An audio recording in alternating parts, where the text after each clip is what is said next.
another episode of We're Not Wizards. My name's Richard. I'll be your host for, I'm going to say November. I know it's October. We're recording in October. It's kind of like November. It's like time slippage. It's like being into the past, being into the future, maybe being junior, maybe being senior. Whether you're a hero, whether you're a villain, maybe you're a hero of the mountains, a villain of the Shire, or maybe you're a hero of the Shire. And if you're going to be talking about Heroes of the Shire, there's only one person that you could get to talk about Heroes of the Shire, and that's Damian Senior. He's here wondering what he's got himself into, but you know, just a little bit, Rich. Well, there you go. First of all, you doing well? You well? Yeah, really well. Thank you very much. Good. A busy man, but in general, yeah, really well. Thank you.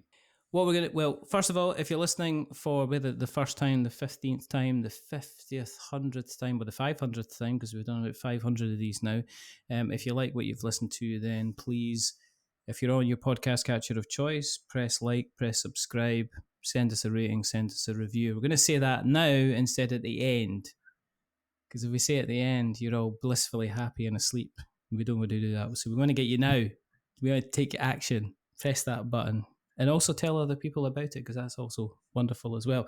The reason that we're speaking to Damian is because I've met Damian 2 or 3 months ago at a place in Tabletop Scotland, where he was surrounded by lots and lots of people, and he had his wonderful game, Heroes of the Shire, and he was demoing it, and he had a couple of people helping him, and he had a resplendent number of games around him, and he looked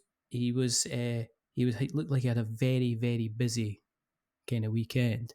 So after the event, I sent him an email and said, do you want to come on the show for a chat? Because one of the reasons was I hadn't really heard much about Heroes of the Shire, so I'm hoping we're going to find out a little bit more, because as we say, we like to have a little look back at the past before we stare at the valley of the present and the Shire of the future, and we're going to find out a little bit about how Damian ticks. So before all this, before even kind of game design, and we'll get into this kind of thing, like schoolwork side of things, when you were young, were you a creative little person? Were you a mathematic little person? Yep, both. All right. I was creative and interested in numbers. And I remember my form tutor telling me that because I was really interested in computers, that he was telling me because I was so good at mathematics that I should do computer science. Mm-hmm. But upon reflection, I wish I did now. But but I went on and did computer arts instead, because at the time I was more interested in computer arts. So yeah, I went and studied multimedia at college, and then from that I plucked animation as my favourite module. So I went on and did a BA Hons in 3D computer animation. So was that when things were starting to get really, really interesting in animation, and it wasn't just you could looking at stuff and going, that just looks like a box with kind of eyes on it, to actually this is starting to look like proper kind of textures and a bit of realism and stuff like that to it? Yeah, I think that 2005 was probably a few years after that. I think it was sort of like late 90s. Well, for example, Lord of the Rings was made in 1999. No, it wasn't. That's a lie. No, because that makes me feel very, very old if you're saying that it's like 1999. Yeah. But yeah, the first Lord of the Rings was. Oh, no. So if you check out like how good Weta Digital and Gollum was, in the late 90s. Because I don't know about you. Well, you probably, I guess that's a question, is when you look at kind of like these animations and stuff like that, is there part of you that kind of looks on it from a semi-professional eye at the time when you were watching Lord of the Rings and going, oh, I can see where they did that. I can see how they did that. Or are you able to kind of detach yourself from the technology and just kind of enjoy the artistic media? Yeah, a bit of both. Sometimes you do break things down just unintentionally. Mm-hmm.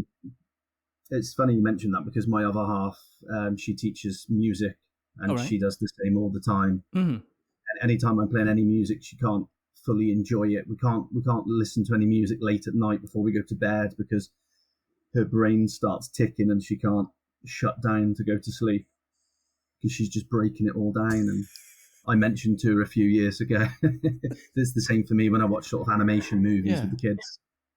Yeah. Is there, I mean, when you went to, when you finished kind of further education, did you go into animation at that point? Were you looking around for animation, or did you end up kind of going in a kind of like a different direction? I didn't know. I tried. I built up a show reel, but most of the jobs were in the big cities, sort of Manchester and London. I think if you like Googled it back then, early 2000s, the stats was something like 90% of all animation was all in Soho in London. Wow. And being sort of a country boy from Shrewsbury, you couldn't. Unfortunately, I'm not a city boy, so you couldn't pay me any salary in the world to go work in London. It's a different country. I mean, I heard people say that London is now like just a completely kind of different country, and anyone that's been there is saying like, yeah, if you spend lots and lots of time in London, it's very difficult to actually move out of into any other city, let alone move out into the kind of the country kind of thing, because it's just a kind of a different experience, and the amount of money that's kind of slopping about that place, and how it compares to most of the other kind of places, I guess, they're talking about.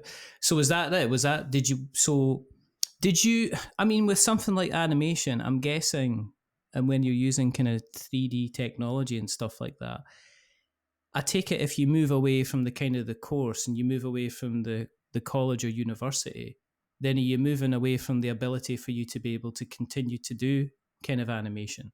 I mean, was it something that moved from a kind of a study thing? I used to, like when you were looking for jobs and stuff like that, did you still have access to the kind of technology to make sure you were staying up with what was kind of expected? Yes. Yeah. I mean, it wasn't legal because most of the time this was before online subscriptions were a thing, and people used to get dodgy CD keys and things. Because obviously, when we were back then, the software was like $6,500, $7,000. Yeah. Like there's no way when you finish university you can buy some 3D software for $6,500. Yeah. It was. I'm sure it's a lot different now. It's probably subscription based, same as a lot of design software is now, which might make it more affordable. But no, I can't remember how, but I had the software after university and was still able to use it. The only issue that we had, but we also still had this issue at university, was once we made a photorealistic scene, we'd have to send the files to a render farm for them to render it, and then they'd send us the video back. I mean, I did a whole presentation on render farms when I was at university anyway. And even the university computers weren't fast enough, and they didn't have their own render farm.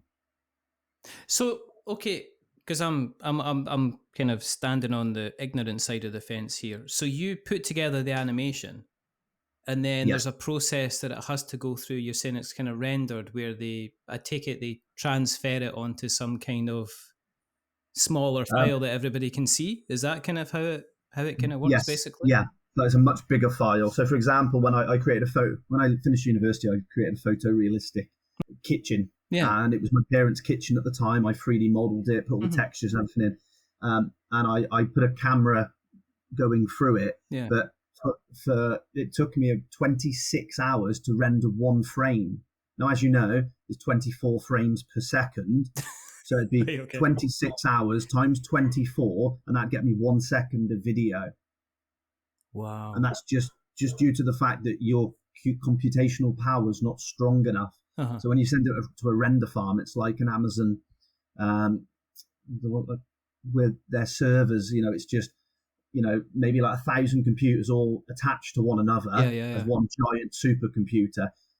And, Pixar have their own render farm, and lots of companies use Pixar's render farm, even animation companies, because they can't afford to set up their own. So you'll just outsource it. You send the file to them, and then they send it back to you so you can actually see. Because like I said, it would take me 26 hours just to see one image. So there's no way on earth I could ever see a video of, for 10 seconds going through the scene. So what we'd have to do is send the file to a render farm, pay them, 80 quid, and they'd send you the video back. Then you'd make some more edits and have to send it back. It ended up, costing a small fortune, but that was the only sort of limitation really after university on your home computer. Is that, I take it that hasn't really changed much nowadays, because I'm guessing the amount of memory in a modern day film will probably still take even up more memory. I mean, I'm not too sure, to tell you the truth. I haven't really kept up with any of it since sort of 2009, 2010. A couple of years after university, I ended up getting into a different trade, and then that just stuck with me until recently. So what was that trade that you were getting into then? It was physical fitness. Right, okay. Doing a bit of PT, and I was teaching yoga, teaching acrobatics, calisthenics, boxing, gymnastics, a few different physical things. I mean, you start doing one or two things, and then when you're in the physical fitness world, you realise that you don't have enough clientele. You need to sort of spread yourself a bit thinner. And then when the gym says, "Oh, can you teach boxing?" and you say no, but they say, "I'm sure you can learn. It doesn't take too long," And then you start adding lots of different skills to your skill set. Because of course, when you're in a gym, you're not a boxing professional, and they know that, and you tell them that straight away. But I'm more than capable of helping them get a sweat on and burn 1,000 calories. Because I think when it comes down to physical fitness, I think it's what people kind of enjoy that kind of keeps them going. Yeah, it's absolutely. like I know some people that they'll do like martial arts, and the reason they do martial arts is because you spend the first half hour kind of warming up and doing multiple kind of press up, sit up, stretches and stuff like that. And I know some people that love like things like boxercise class or spin class and stuff like that. And I'm not always and you think, well, you're obviously physically fit, but if I took that person away from the spin class and stuck them into, said, right, okay, go and you usually do 6 miles kind of worth of running in this, out you go and do jogging for like 6 miles, they probably say, no thanks, it's not my kind of jam. So is it a case sometimes of finding what people kind of enjoy in terms of the fitness, as well as kind of what's actually going to make them fit to kind of keep them going and kind of keep them kind of coming back? They knew what I was capable of. They trusted me. They trusted me as the teacher. Because in my prime, I was extremely strong. So I just had lots of videos and photos and things, full of photo shoots, being model for sort of acrobatics and things, doing flips whilst people photographed me. So it was more of people came to me because of my portfolio, really. Does it mean that you got to be doing different things then? You got to be kind of like multidiscipline. You mentioned kind of like the boxing, but do you need to kind of keep up with it? And also, do you also, when like the latest kind of fad comes out, like when people are kind of like doing trampoline boxing and stuff like that, have you got to kind of make sure that you're kind of involved with that to kind of... You do sometimes, but I strayed away from that, really. So I wasn't like your average PT. I was someone that specialized in sort of yoga, or specialized in like calisthenics training and things like, and any time I took over somebody else's like class because they were ill or something at the gym, they were, like, the instructors a lot of the time, not the instructors, sorry, the students would say that how like my class was completely different. Like almost none of the exercises they'd even done with the other coaches at the gym, because my background wasn't in, I didn't do any formal PT qualifications and things. My background was predominantly in gymnastics and acrobatics. That's how I got into it, teaching people handstands. Can you still do handstands just now then? Yeah, easy. It's not easy. No, but it's a skill, and I've been doing them for 10 years, so for me they're easy. Yeah. It's just like, get to a bet and somebody goes, I bet you can't do a handstand. It's like, I don't know, I don't know how to do a handstand. It's like, I bet you 20 quid you can't do a handstand, and just go, all right, I'll take that. Pop a handstand, 20 quid. Yeah. See, I've never actually, I've never done one on my exhibition stand, because I I don't think the board gamers would appreciate I it. see. I think that they would kind of, and this is kind of interesting because it does kind of get into the board gamers. Is that I can't see a kind of a connection between the physical fitness, the acrobatics, the PT side, and then the beginning stuff, which is like the art and the creation side.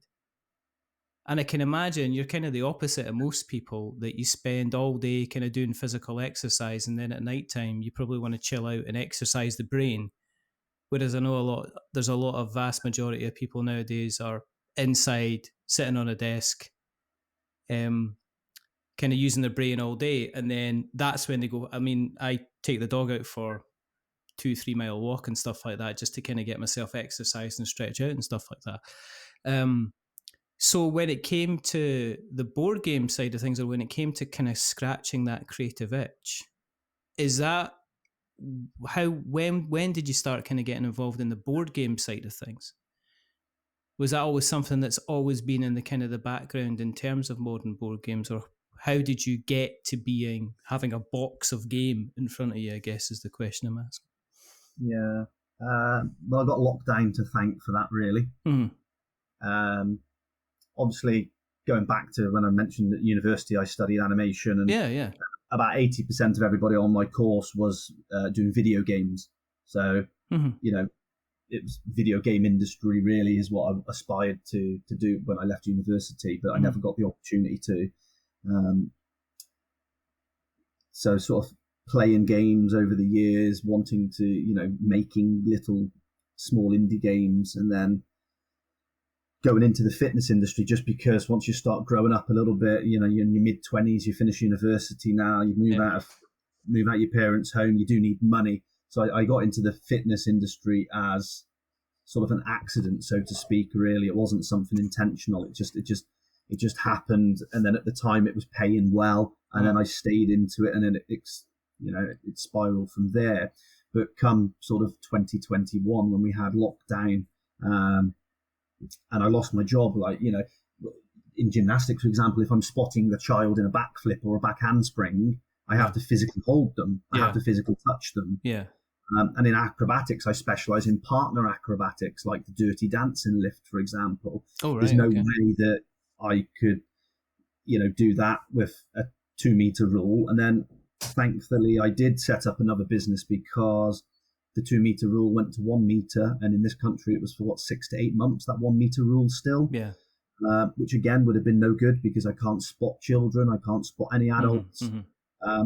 So I had the idea of a video game for a while. And then at the beginning of lockdown, I was playing, literally in the first few weeks, I was playing an awful lot of board games. And I just decided to make one. And it was because I was playing a game at the time, which I loved, but we had some combat happened in the game we were playing. And I said, this is absolutely terrible. Yeah. I said, the game is fantastic. Yeah. But the combat just felt like it had just been slapped on, and it was literally pointless. So I thought, I'm going to put my money where my mouth is and create a good combat system. And luckily, I had a lot of time on my hands. Yeah. So I spent the next 6 to 12 months just designing it all, really, in black and white sketches, playing with little paper tokens. And it ended up being much better than I anticipated. Showed it to friends, took it to an LGS, and then lockdown I didn't get the feeling that it was going to be something short term. Yeah. So I paid an artist, which you should never do if you have designed a game. Never pay an artist to get a small sample of work, because when it comes back, they make it feel real. Yes. And then you want more. And then, every day you wake up and check to see if your artist from another time zone sent you some more artwork. It's like they are literally drug dealers. I mean, whether they like it or not. A good artist is literally like a bit of a drug dealer, and should be treated as such. I mean, people are worried about, well, I've heard they've started smoking cannabis, and it's like, no, you should be worried about the fact that their mate, who's an artist, has started sharing kind of avatars with them, and is asking them to very quietly kind of pay them for the work. Your first kind of headshot is like 20 quid. But if you want Yeah. a full bust, it's going to be like kind of 40 quid. And if you want a full character figure, it's going to be 100 quid. That's how they kind of get them hooked. But Yeah. looking That's all at sounds Heroes of the Shire, even just looking at the box, if you stuck like a Nintendo logo on it or a PlayStation logo on it and a little age rating down the bottom, and if you said this was a video game, I wouldn't be surprised, because the artwork, it's the artwork, it does give the impression of like a kind of almost like a little kind of a JRPG. Yeah, very much so, and that's because our artist is from Indonesia, Oh, and really? Okay. he's worked on video games before. All right. Okay. Well, that So you hit it on the head, yeah, with everything you said. I didn't even need my Yeah. on for that. The Sherlock Holmes hat, didn't even need that. But it kind of gives that impression that, like, if somebody said to me this was an actual kind of MMORG, or if it was like as I say, a JRPG, and this was the video game version of it, then I'd be like, yeah, okay, I can imagine these kind of characters kind of being kind of animated in that. Okay, so because of your experience in the animation, were you, when you were directing about how they want the art, Yeah. were you able to say, well, it's a single image, but it's got to be like an evocative kind of single image? I'm looking at, like, say, the Shield Maiden hero. Yeah. And that's a fairly kind of evocative image. How much direction did you give to the artist? Did you just say, this is what I'm looking for, and they came back with a couple of samples? Or were you saying, right, actually, to make it look like they're about to do something, let's have them kind of standing, legs bent, poised, stuff like that? How did you kind of approach that? I initially planned on approaching it how you mentioned, with lots of direction to our artist. But I remember being in a corporate job just before, in 2018, I worked a corporate job alongside doing the physical stuff because it wasn't paying very well. And I did that for about a year and a half. And I remember being frustrated at the owner of the company because he hired in a web designer, and all he kept doing was interfering, telling the web designer everything all the time. Yeah. And it baffled me because when I got chatting to the web designer on lunch breaks and after work and whatnot, he said, like, what was the point in hiring the professional when he's practically doing everything and he's interfering too much? Yeah. So going back to my artist, yeah, once the artist sent me some stuff, I started manipulating it because, for example, it wasn't the right color scheme that I asked for, but because there was a slight language barrier, not everything that I asked for came back as what I wanted. I started manipulating, changing color palettes, changing the odd angle of a hand and things, because obviously I can still do art myself. Yeah. Long story short, I quickly realized that even after I manipulated it and I thought it looked better, if I went back to it the next day with a fresh set of eyes, every single time I just said to myself, the original one from the artist is better than the one I've manipulated, and I've just wasted hours manipulating it. Yeah. So from then on, I kind of gave our artist almost nothing, apart from a couple of examples. For example, we're getting some artwork done right now for our first expansion that we're going to kickstart next year. Yeah. And we've sent him some light and shadow bosses, some examples. But it's literally like one example photo per boss. And, I'm hiring the professional. I trust the professional. Yeah. We've got an awful lot of artwork done by the same artist. So I leave him to it, really. What I always ask is before he completes the image that he sends me a rough sketch. Yeah. Before, like a 2-minute. Yeah. So I can see the angle. If I can see sort of like blocked out color schemes, and then I give that the go ahead. Is it allowing you to scratch this creative itch then? Yeah, absolutely. Yeah. I mean, are you and then, so you're now sitting with the game, you're getting it kind of, obviously you're getting fed piecemeal kind of illustrations and stuff like that.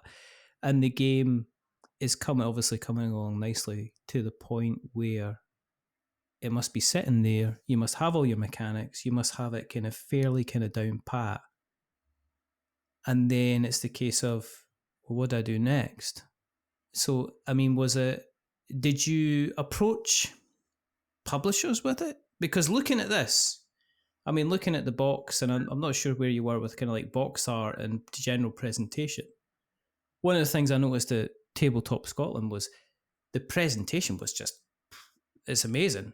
It's like, whereas, you know, when I saw the pictures of the game and stuff like that, when I saw the game kind of laid out, when I saw the different characters and stuff like that, I thought, this looks kind of cool. Did you consider a route to go to publishers and pitch it to publishers to publish, or was it a self-published kind of plan from the very, very beginning? It was always going to be a self-published plan from the very beginning. And that's just because I enjoy having the control and the final say. And funnily enough, I don't know if you've heard of a TV show at all called Final Space. So that I was watching a lot of Olin Rogers, the creator of Final Space videos on he had a YouTube channel. He's got a behind the scenes of Final Space. And season 1 was absolutely amazing. And, you know, his pilot was amazing. It got picked up by Hollywood, etc. And then, cut a long story short, Hollywood took over and they bought it out. It was taken over by Adult Swim, and they just ruined it. And when you see the behind the scenes videos, he's got like almost like a podcast, like 8 videos of about 20 minutes each. And he's talking in there about going to Hollywood and how crazy it all is and losing all his creative control because he's sold out. Because, of course, it was his first, you know, big Hollywood animation. But he lost so much control. He lost, even in the second season and the third season, they didn't even use the same musical artist, Shelby Merry. And again, that ruins it. So just because that was sort of hit home, watching his story unfold, I wanted to sort of not make the same mistake he did and keep the creative control to myself. Hence why from the get-go I thought I'll self-publish, and luckily that's worked out. Because we're a first-time publisher, and you know, all in all, since we started the project in 2021, we've just fulfilled it this year, this May and June. All in all, we've sort of raised about 250,000, which is great because I did a very bad job at marketing the game. I want to talk. That is one thing I do want to talk about, or I want to kind of get into, because one of the things we see about kind of like marketing is how difficult it is to market. So originally, I mean, if you were looking at launching this, if you launched this, say 2017 on Kickstarter, it probably would have done similar kind of numbers, but I don't think the marketing involvement would have had to be too much.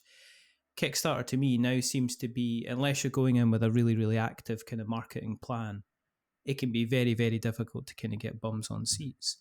So when you decided to go on Kickstarter, did you have a plan for the marketing at the time, or was it just a case of, well, we'll put it up there and see if kind of people like it? It was a bit of both. I mean, I did still have a marketing plan. I think I did a lot of things right and a few things wrong.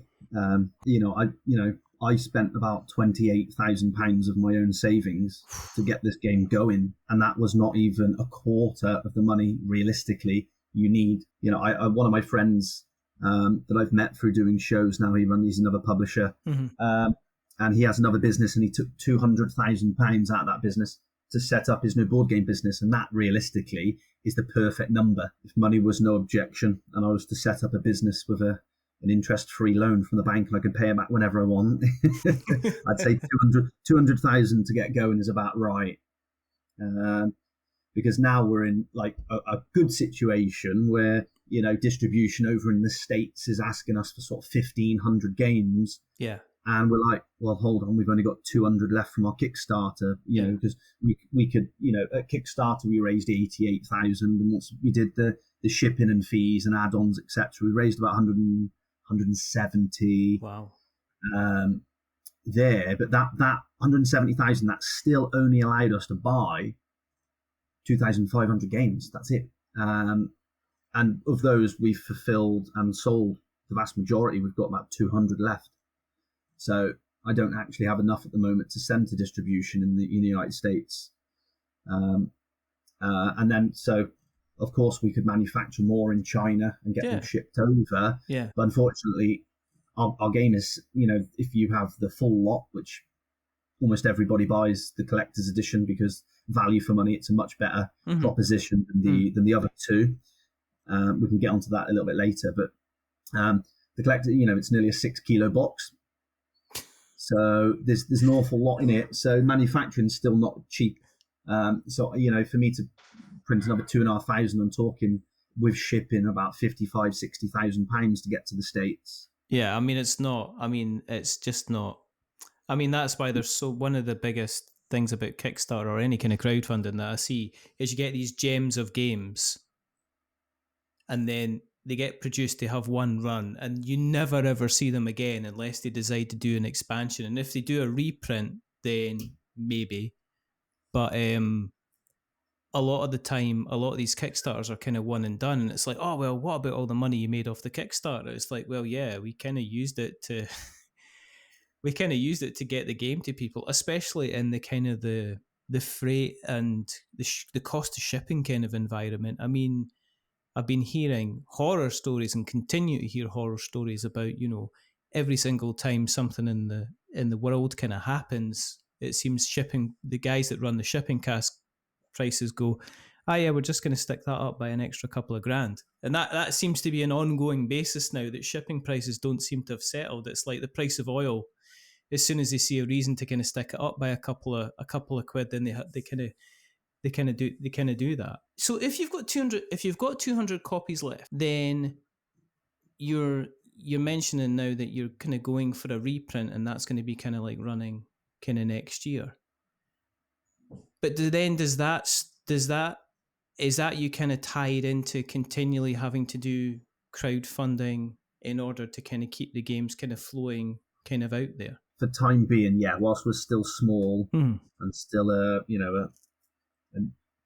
effectively a startup company still, even though we set it up in 2021 with only the one game under our belt, and our audience is not huge, because even if we sell every single copy, that's 2,500 in the world. That's it. Yeah. And to put that into perspective, SETI apparently sold 3,000 copies at Essen alone. Yeah.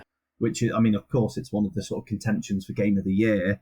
Of which I've not played or seen much about it yet, but we've got no choice because we don't have that original. Like I said, when I go back to what I said a moment ago about if I had £200,000 in the bank to set up the business originally, after the Kickstarter and stuff, I might have had half of that left, which would help us to then get into distribution and get more copies and things out there. But now you mentioned it earlier that since the Kickstarter, we've basically, any money that was made is gone now. So the company that, after creating this game, we haven't made a single penny, but at the same time, we haven't lost any money either, which is quite nice. So what we're doing moving forward is we, of course, are going to have to crowdfund, and we're going to tie our second print run into crowdfunding, but that's going to be piggybacking on the expansion. Right. And the expansion, of course, is going to add a lot of new content and is going to basically complete the game, because the expansion, a good chunk of it was already sort of designed, so to speak. It hadn't been fully tested, but it had been designed. But we decided to scale back the original game because the first game was going to end up being like a Gloomhaven 10 kilo size box. Oh, right, okay. And for a first time publisher, we thought that it'd be too much of an investment for a backer, for a consumer, buying a $150, $200 pledge from a company that you don't know if you're going to receive your game. So we ended up scaling that back, which I'm very glad that we did. Yeah. And now we're in the expansion. We're going to be reintroducing the some of the things that we left out originally. I must admit, I kind of wonder if there's the part of the PT trainer in you that's saying, not being funny, but a lot of you guys out there could do with having to lift up a 6 kilo box on a repeated basis. You should put an instruction booklet in there to say, right, okay, before you start, right, I want you to get the box, I want you to put it on the edge of the table, I want you to lift one it in each arm. 10 times, Come on. Doing dumbbells. I want Doing to dumbbells do this, games. and then I want you to do some squats. You should do that. That would be so funny as a video, just to see somebody going, actually doing a proper unboxing and saying, but it's unboxing, but it's also unboxercise, I guess you could call that. There's a whole new genre for you. Please don't somebody steal that, because it's a decent idea. But I think, why not? Board game fitness. Can you imagine board game? There is probably somebody that's doing it already, but there's nobody watches their channel, so it's probably worthwhile stealing it. But then in terms of like marketing, right? Because if there's one thing that's very, very well, one thing that I see again and again and again is that a lot of board game designers, they're very good at the organization, they're good at the mechanics. When it comes to actually telling people that, hey, you need to buy this, they suck at it. They're terrible at it. Because again, it's almost like, please like my stuff, as opposed to saying, you will like my stuff. So where are you on that kind of scale? Are you a kind of a shrinking violet when it comes to saying, you got to buy this? Or are you kind of like a loud tulip? Don't know where to get that from. Somewhere in the middle, I guess. Yeah. I guess with like being a physical trainer and running your own business, then you're probably used to some kind of promotion and telling people that they have to kind of get it. I did after university as well. I did for a while. I did a lot of sales, event sales. Mm-hmm. So I worked for some energy companies, sort of in the foyer of a Morrison's or a Tesco's, Oh, right, okay. trying to switch people over to the energy supplier that I was representing at the time. Yeah. So you kind of get used to, customer-faced jobs, and you kind of had to quickly convince them that, what you were selling them was like gold dust and that they needed it. But marketing was nothing like that, because online marketing is not the same as, that marketing is more like when you're at a show. Yeah. But what we've learned then is when we were at Tabletop Scotland, one of my university friends came to help. Yeah.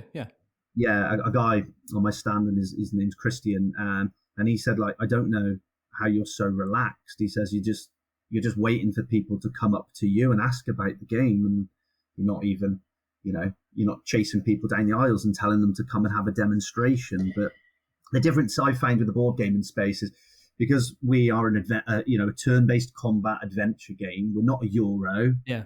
We're not a small, like, Ticket to Ride, Catan entry-level game. Yeah. We are sort of a hardcore game for gamers. We're trying to find the right people, and the right people will come over. I give them a quick 60 seconds, tell them about the game, and say, if that sounds interesting to you, you can sit down and have a demo. And a lot of people will say, it's too complex for me. For example, my other half doesn't enjoy playing my game because there's a little bit of mental arithmetic. It's all basic maths, but she enjoys, and she doesn't like interaction, and my game is all interaction. Yeah. Whereas she loves something like Art Nova or Catan or Railroading, something that you're kind of solitaire playing on your own with this minimal interaction. And then again, that's just going back to, we're just trying to find the right people that enjoy the right games. Like artwork, it's all subjective. So marketing-wise, at an exhibition, we're really laid back. But when it comes to online, I would say what held us back originally is budget. It's just always the same. Yeah. Same thing. You need money to make money. Any big businessman that's invested in stocks and shares and cryptocurrency will tell you that Warren Buffett and all those types of people, Goldman Sachs. I spent £28,000, and of that money, only £13,000 went to the artist, and the rest of it, 15 grand, was on marketing. So is that like Facebook ads, or is that Google ads, or is that kind of like videos and stuff? Yeah, whole thing. Yeah. That was everything that you mentioned there. Yeah. So we paid Dice Tower to do a little video, a preview video. We paid Man vs. Meeple to do a preview video. Mm-hmm. Our prototypes were just extortionate because it's a big game. Yeah. We only got half the game made up as the prototype, but we could only afford 10 of them. 10 of them was £2,400, including shipping. Yeah. Because we only bought 10, they were like literally 240 quid each. Yeah, I think it's kind of interesting because I think sometimes people in the media space, the new people in the media space, don't realize how much more a prototype costs than an actual finished kind of version of a game.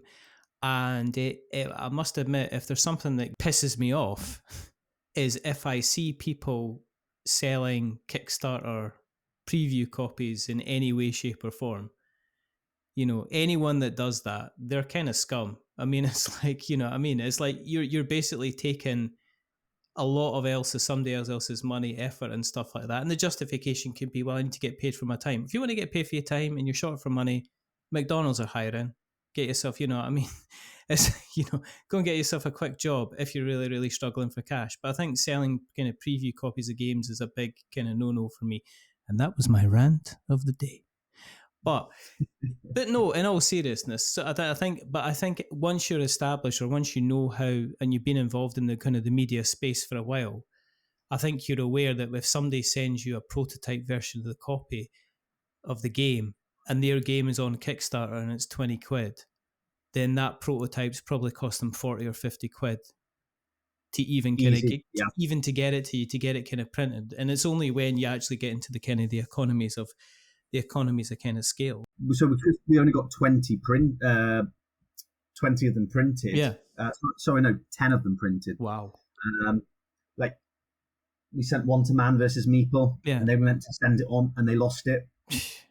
We sent one to Dice Tower. Dice Tower kindly did send it on. Sent it to the next reviewer after that. Basically, we just had a disaster with like social media influencers, and it's really put me off using many of them again. But unless we know them, they've approached us at shows, etc., and we've maybe met them. So before we went to Kickstarter, our game had only been seen by maybe like 5 or 6 social media channels on Instagram or on YouTube. Of course, we had the 2 videos from Dice Tower and Man vs. Meeple, which was extremely helpful. But marketing-wise, I think one of the best things we did was put the game on Tabletopia beforehand so people could actually play it. I think that really helped because people were playing it on Tabletopia during the Kickstarter. We had the rule book out so people could read the rule book. We did a little, just a 2-character pack, a little print and play pack, so people could just download a PDF, print it out, and play a little 1v1 get to know, understand the game mechanics, and if they enjoyed that, of course, then they could back. So we did do a lot of things right, but one of the things that we didn't do right is I didn't get it in front of enough eyes beforehand, because a lot of our backers were going, how is this game not doing like £1 million? And I was like, well, first off, we haven't got the infrastructure for that much. Yeah, exactly. We're raising that. I need about 10 members Kathy. running the Kickstarter page. Yeah, it was a funny one. I really enjoyed it. Learned a huge amount. So on this expansion now, we can be twice as efficient and we can get it done twice as fast because we understand the manufacturing. Yeah. We understand, something as simple as a pledge manager, but you don't realize how much work goes into the back end of a pledge manager. Like six weeks non-stop every day of just setting up the pledge manager. Yeah. And then you still don't fully set it up correctly. And when it's not set up correctly, it impacts you financially massively. So one thing that we did wrong was small islands that are still controlled by big countries. Let's take the Falklands, for example. Yeah. It's owned by Great Britain still. Yeah. But do you think it would cost the same amount of money to ship from the UK to the UK or from the UK to the Falklands? And when you're looking at worldwide things, like loads of different islands, like Hawaii is controlled by America. Yeah. But if you don't set up the ship into Hawaii, which is like threefold what it is to the States, you charge all those people, and then you get, for example, it was about £175 to ship one of our pledges to the to Hawaii, but it was only like $30. Yeah. So that difference is absolutely massive. And if we got like that wrong 10 times, it just cripples you. Yeah. So, that did happen a little bit. one of the Spanish islands we got wrong. The ones off Africa, like Fortaventura, things like that. Spanish controlled ones. They were like 5 times more expensive than Spain mainland to ship to, and we didn't know that when we set the pledge manager up. So if you put your postcode in as Fortaventura or Tenerife, for example, it comes under Spain. We charged them like 20 quid shipping. It's like, no, we're not. Yeah, it ended up costing us about £80 to ship there in the end. So that's mad. Yeah, we ended up losing quite a lot of money on the shipping, and it took almost every. Well, it did. It took every inch of profit. Yeah, we were set at the Kickstarter level after receiving all the funds and whatnot. We were thinking, right, we'll make about 15 grand profit, which isn't profit because I worked for 3 years for nothing. Yeah. So if the company had actually paid me minimum wage, it would be in about 40 grand debt. But yeah, the sort of 15 grand profit that we were set to make all just got absorbed from all the different shipping things, because when you mentioned earlier about the wars and whatnot, the Russia and Ukraine war hadn't even started when we did our board game. That started. Then after that, the cost of fuel prices. Then we had the back end of Brexit when the Great British Pound just completely died against the United States dollar. Yeah. When we paid for our manufacturing bill, we were quoted, for example, like 48 grand. And when we actually paid it, it was about 56. And I was like, hang on a minute, what's going on here? Yeah. And it was because the Great British Pound in the space of a week had gone from like, it went down to about like 60 pence to the dollar, as opposed to being normally about 90 something, which I think it's gone back up now. I'm sure it's not too bad now. Yeah, it's 1 to 1.3. Then we had the Israel war as the games were coming out earlier this year. Which that's not just us. Almost all everybody's shipping from China, even like companies like Next and supermarkets that were doing things like furniture and clothes using the Suez Canal. And we got our games out on like the very last day of January before the Lunar New Year. So not only were we competing for crates at expensive rates because everybody else was trying to get the games out before China shuts down for a few weeks, but we also had the war, so that we couldn't use the Suez Canal. The boat had to go via Madagascar around the perimeter of Africa. So they don't sound like much of a cost, but it all adds up. It all adds up. What kind of keeps you going then? I mean, it sounds like, what kind of makes you go, right, let's just kind of keep this going? Is this because it's the start of a building? Is this the first kind of building block? Yeah, you can see where the light is at the end of the tunnel, and it's not a train. I can see the potential. Yeah. The game's done well since it's been released. Yeah. To our 1,500 backers and about 700-800 retail and distribution in the UK, and ones we've sold at shows. UK Games Expo, sort of biggest show in the year in the UK. We were there, and we had people coming over to us on the Friday, backers that we've never met before, saying that they bought it at Aircon, they pre-ordered it at Aircon conventions, or they pre-ordered it at UK Games Expo the year before it finally arrived. They came over to buy all the add-ons because they said they only bought the base game because they didn't know how good it was going to be, and and they've been playing it, and they came over to buy stuff, telling us that they'd been enjoying it. People were telling us, oh yeah, we saw someone in the Hilton Hotel playing it last night. Wow. So the game so far has had good reception.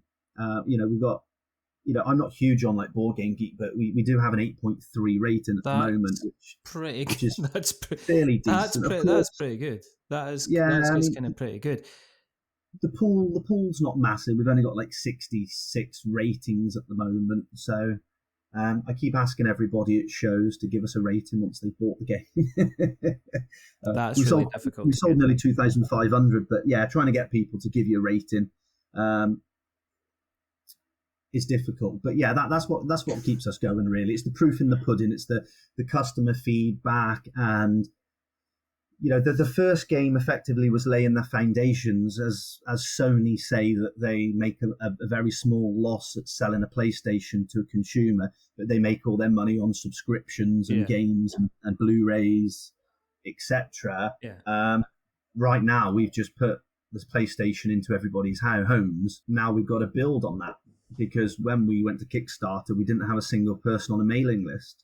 What we did to generate traction was all our Facebook ads and the marketing companies that we use, they all directed all our traffic to the Kickstarter page and to, the like, I can't remember what it's called, but the little preview page on Kickstarter where you can sign up. It says, notify me when this project is live. Yeah, like a pre-launch page. So we directed all our traffic to there instead of using email marketing. But now, we do have a list of like 1,800 people on an email list ready for our expansion. We've got like 100 people in our Discord channel that have said, as soon as it goes live, I'm going all in. That must be cool. There are sort of our bread and butter. We've got about 300 members at the moment in our Discord channel. But I mean, me and Luke were talking about on the show. We were talking about when I was talking about Tabletop Scotland.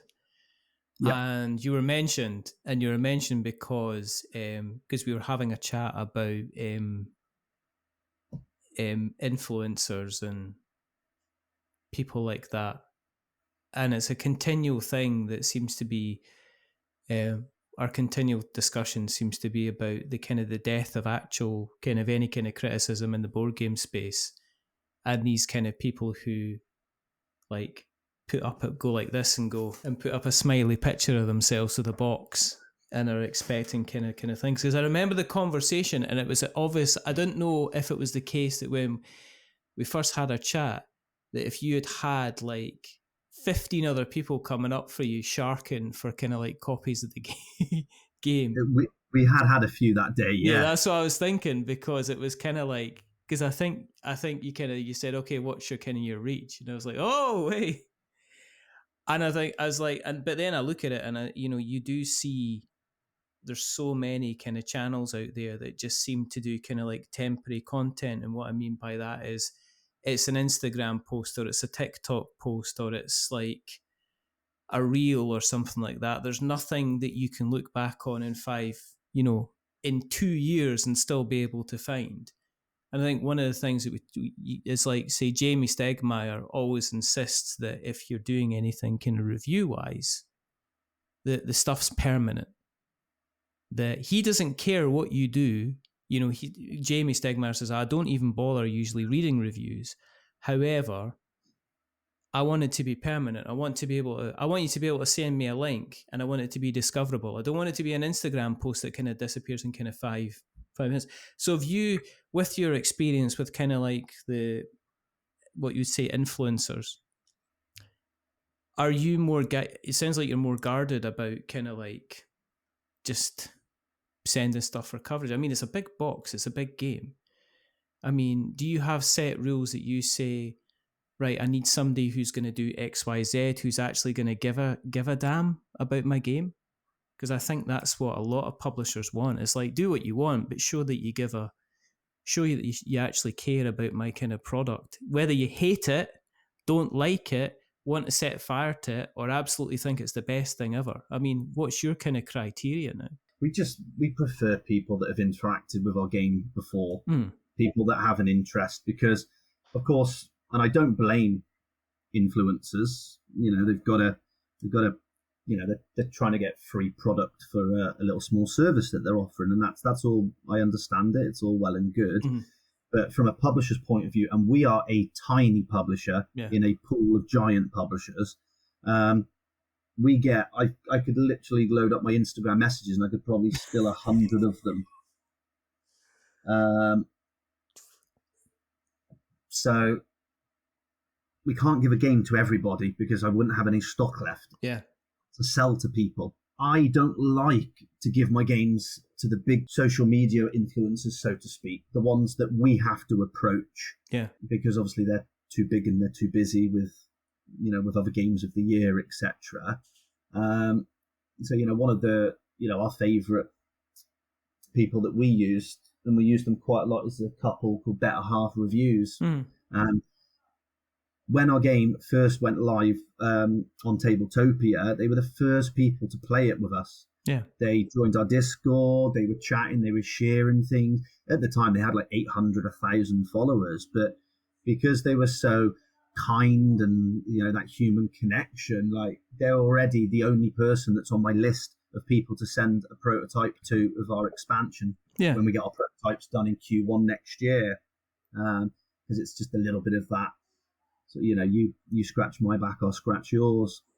I think, I'd rather, I mean, I did a review recently for a game called kind of Wizards and Co. And the game's fun. It's a good time. But I was just thinking, well, how do I do something different with this? And our channel's called We're Not Wizards. So I wrote a scathing review of the game.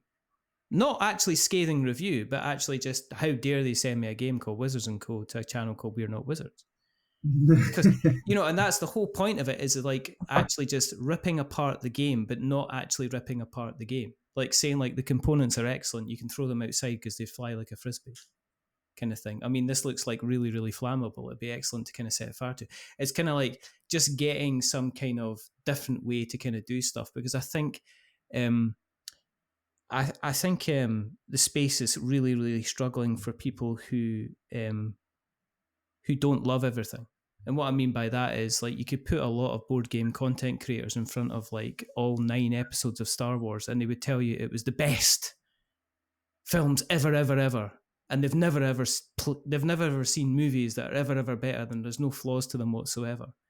And I think that what we need is people who are going to say, I really, really like this game, but I'd like to see kind of X, Y, and Z, because I don't think it benefits anybody, kind of everybody saying that everything is brilliant all the time, because I don't think the games kind of grow or the games kind of change and stuff like that. And that's what, you know, that Instagram channel, Better Half Reviews, that's what they did. They did a little promo video. We used it on our Kickstarter page. And they did the pros and the cons at the end, and that's what we like. Yeah. I don't see anything wrong in a reviewer or a previewer saying what's wrong with a game, because humans should understand that that's their opinion. Yeah. But it's good. I mean, they bring up things that are essential for people to know. You know, the two things they said that was bad, the two negative things about our game is, the first one, if you don't enjoy doing basic mental arithmetic, there's a lot of it in this game. Yeah. You probably don't want to pick it up. Yeah. And that is completely true. Yeah. For example, if I'm going to attack you for 10 damage, I might have a strength attack modifier. My current value of strength might be 6. So it'd be 10 plus 6. I would announce 16 damage to you, but I might have a status effect that deals 50% more damage. That's after you defend. Yeah. So I might announce 16 damage. Let's say you've got a defense stat of 7. 16 minus 7 is 9. Then it's 50% of 9, always rounded up. Yeah. So then it would be 14 damage total, for example. So it's a lot of really simple, basic mental arithmetic. But again, if people don't enjoy that, then they might not enjoy our game long term. And then the other one was, they said, this is a game that you have to play a lot to get.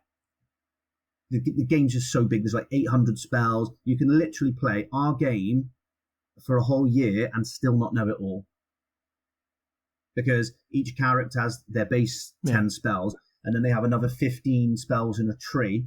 And when you're playing the arena battling mode, you can only use 5 of those skills out of the 15 at any one time. Yeah. And that will customize how you play your main hero board. Yeah. So each time you customize your character, the play style is completely different. And that play style will synergize with another hero.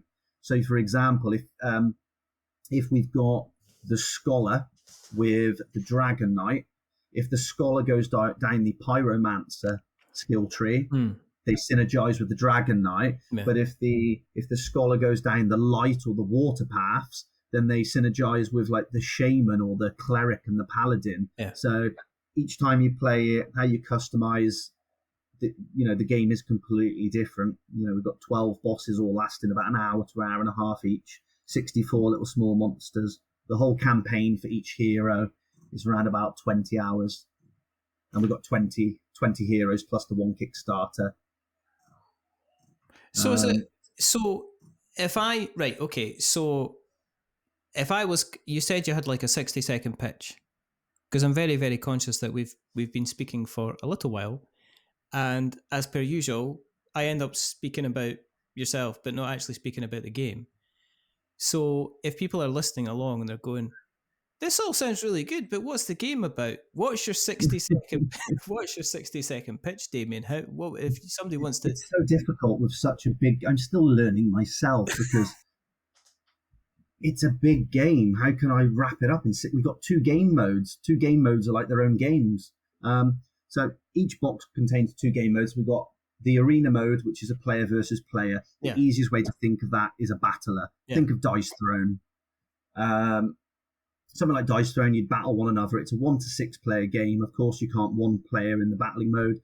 That would be, 2, 4, or 6, or you can brawl 1v1, v1v1. Mm-hmm. The victory condition is last man standing or last team standing. And then the other half of the game is the adventure, which is the cooperative mode. And that is where we'd work together to, level up our characters, unlock our new spells and abilities, complete quests, find armor sets, loot items, find some allies. There's a little, like a build your own adventure book story. We didn't do it in a book form. We did it in cards.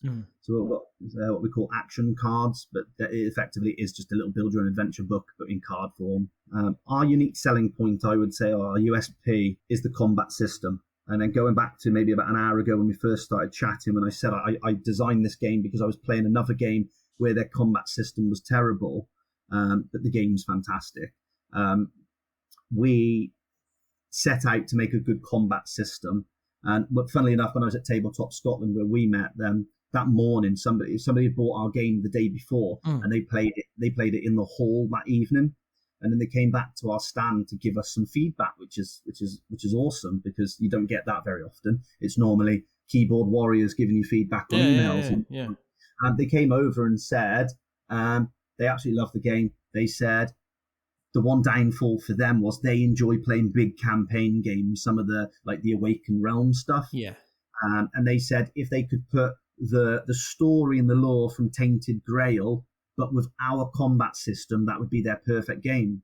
Wow. Which got me chuffed, because I was thinking, if you're saying our combat system's better than something the likes of Awakened Realm are making, then as a small indie company, we'll take that. That's pretty good. That is. But yeah, it's so funny because our expansion is predominantly focusing on the story, because I am my own biggest critique. And I know where the game's weaker points are and where its strongest points are. So in our expansion, we're focusing on lots of individual hero quest lines and adding lots and lots of story with a big questing journal into the game. So one of the things, one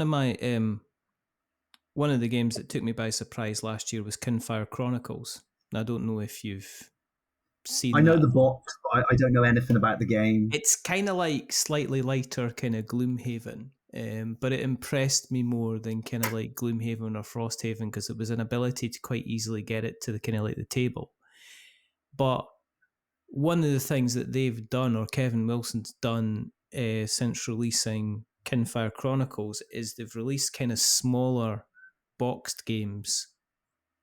The Kinfire Delve series, which they use the same kind of combat, but it's in a much smaller. You're basically working your way down a deck of cards, kind of battling kind of various kind of creatures until you get to kind of like the main boss, and then you fight it.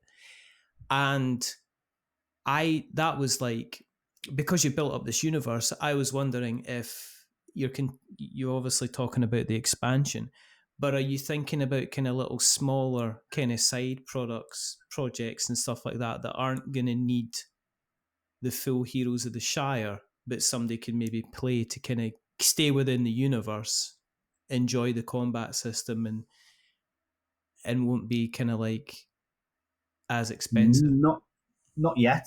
Okay. But about 10% of it's all designed. All right. Okay. So once because you remember me saying the expansion is effectively the stuff that we missed out of the original design. Yeah. Because it was too big anyway. So we're adding all that back in, but then we also already have designed a small version of that game. Cool. Think of it as like a tiny epic game, like a tiny epic Heroes of the Shire, so to speak.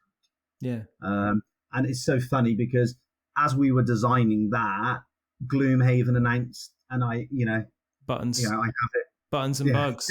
Yeah. Yeah. And I picked that up at Aircon recently, actually, just to do a little bit of research on it. That was the thing. I think Gloomhaven, especially Frosthaven, it was such a big game that actually getting up and setting through it. I think Jaws of the Lion, I really enjoyed playing Jaws of the Lion.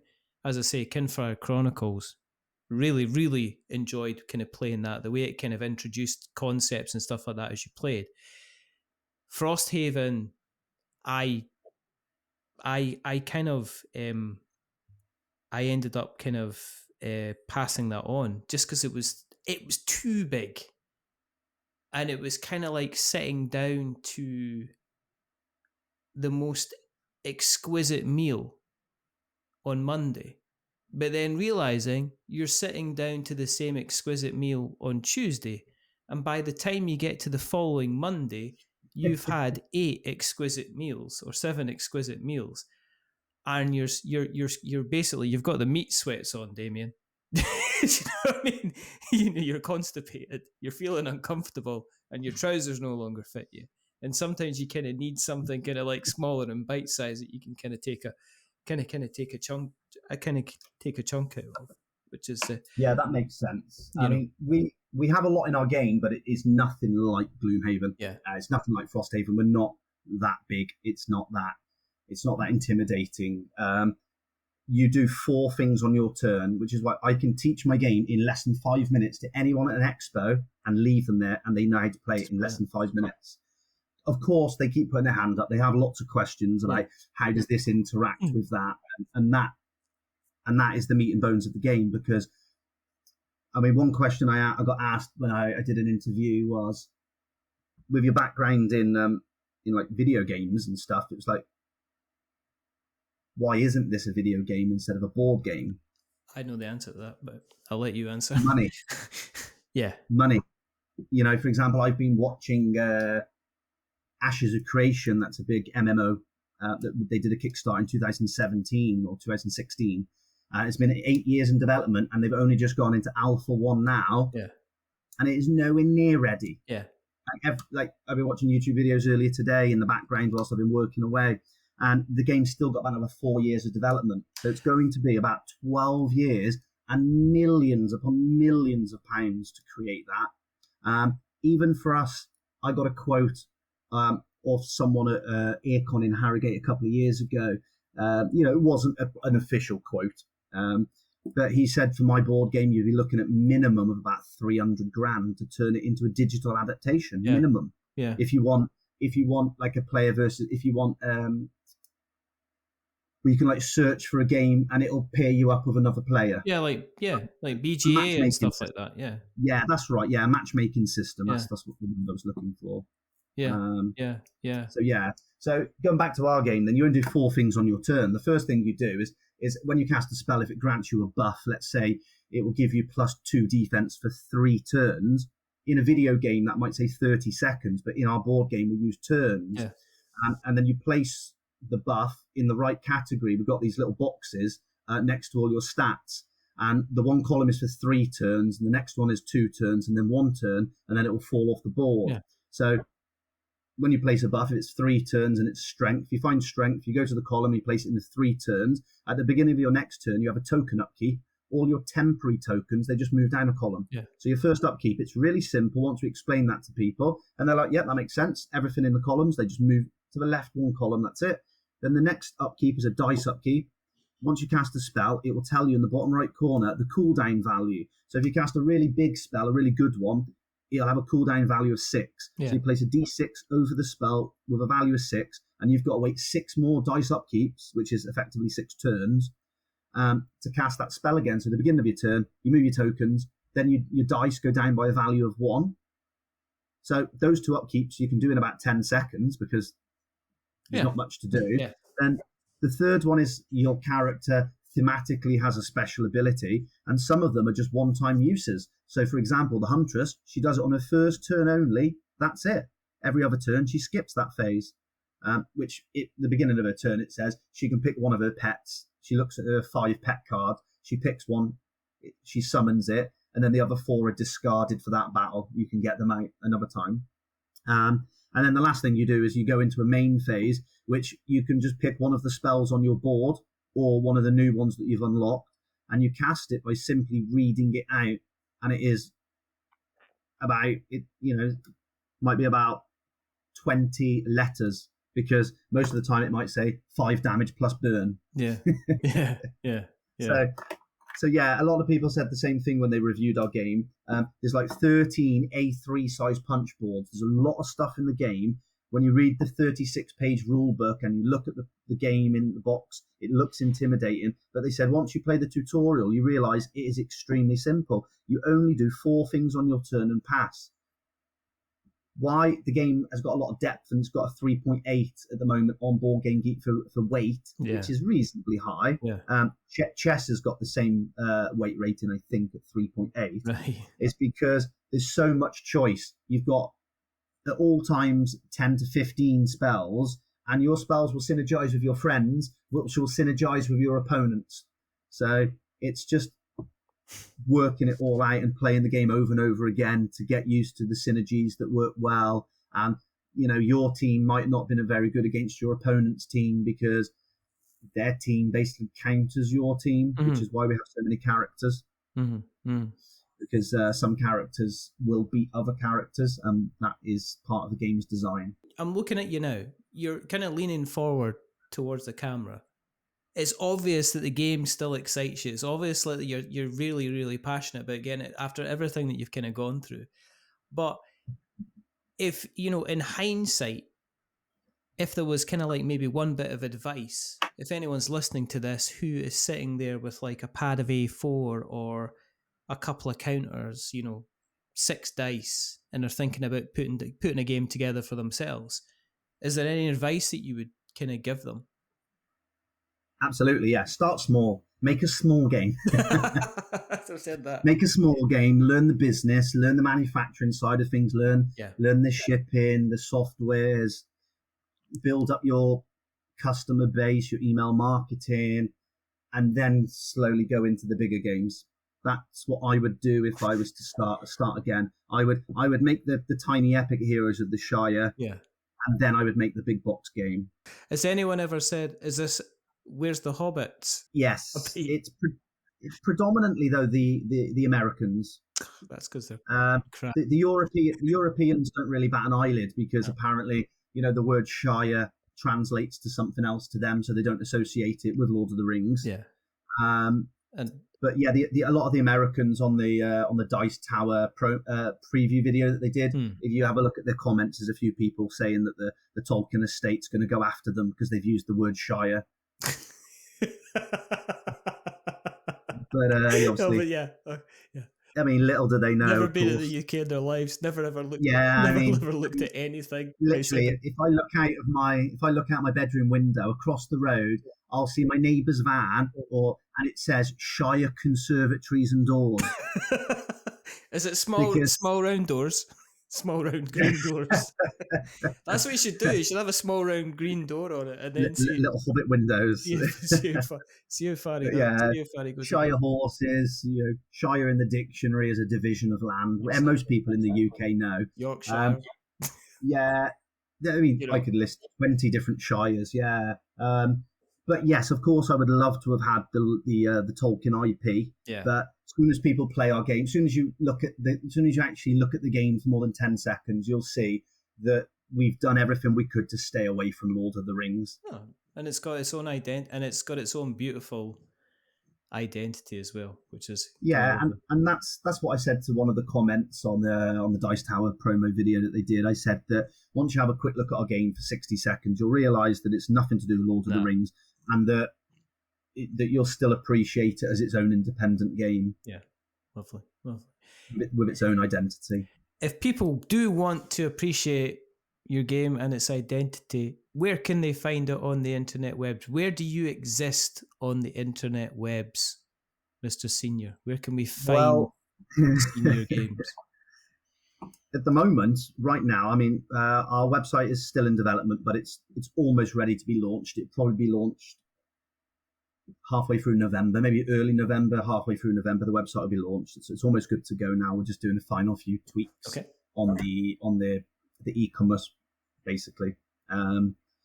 But at the moment, so we're still using, if you Google Heroes of the Shire, the backer kit pre-order store will still come up. Yeah.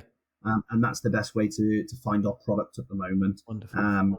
And any purchases that people make, we do still have 200 Kickstarter edition of our games left.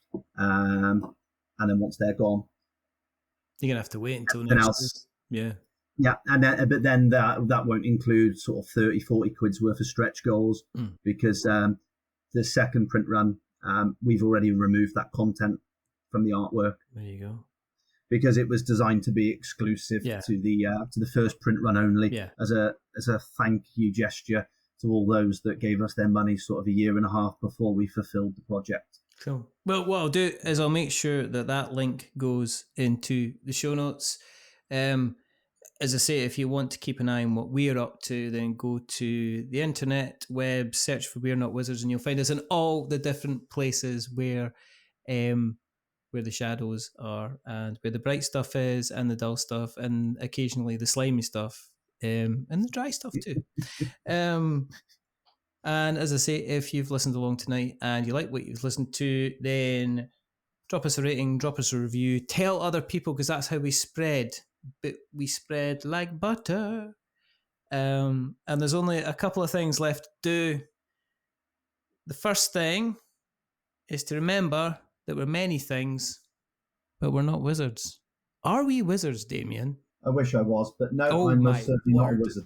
Just ruined it, but it's always every single time. And the second thing is to say goodbye. So it's goodbye from the final hurdle disappointment that is Damian Senior. Say goodbye, Damian. Thank you very much for having me, Richard. Take care. Goodbye. And it's a goodbye from me. Remember, stay safe, roll sixes, make something awful, stay spicy, and remember, you can either be a hero of the hour or a hero of the Shire. Be the second one. Until the next time, goodbye. A wizard is never late.